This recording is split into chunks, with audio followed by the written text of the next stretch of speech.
The origin of the 40-part motet comes from when I was working in England on a project, and one of the singers that I was working with recognized that I liked three-dimensional sound.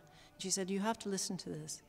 So when I went back to Canada, I put it into my CD player and I listened, and it was the 40-part motet. And I knew that it was about 40 different singers creating this polyphonic piece of music. Right then I had a physical feeling I wanted to be inside the music. There are 8 different choirs. They call them choirs, groupings of the singers. Every choir has bass, baritone, alto, tenor, soprano. And each speaker is a separate person singing, a male voice coming out, except for the sopranos are boys and girls. The reason I wanted to work with it like this in an oval is that immediately I saw it as sculpture, and I saw this piece of music as being a brilliant composition, and I wanted to show how brilliant the composer was and show how it moved, because I'm a bit synesthetic. I really wanted to feel the sound moving from one place to another place and to another place and to another place. And so when the viewer or listener comes into the space, I want them to realize that it's moving around them. It's not staying still. It's not overall.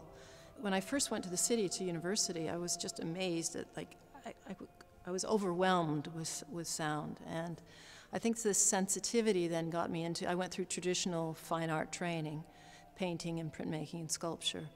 But then when I started dating George Bursmiller, and we started actually working together right from the beginning, and he was much more into technology, and we got access to sound studios, and all of a sudden then I started realizing that sound did exactly what I wanted.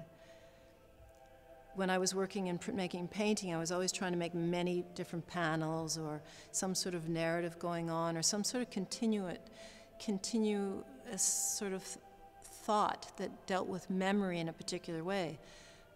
Like sound, whether it's music or whether it's sound effects or narrative, voice, you have to use your memory in a way that it disappears what you've just heard.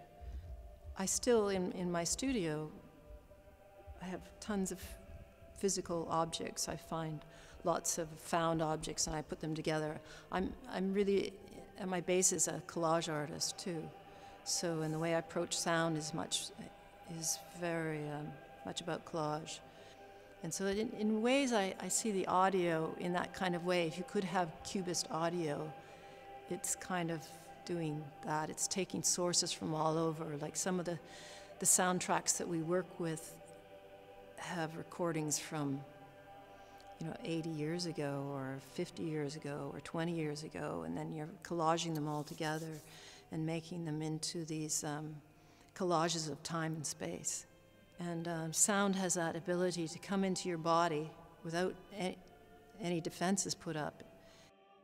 When I was envisioning it, I envisioned that every person walking into the room would have a different interpretation of the music because of where they walked. There's no definitive answer to the piece. And that people are making sculpture as they walk around.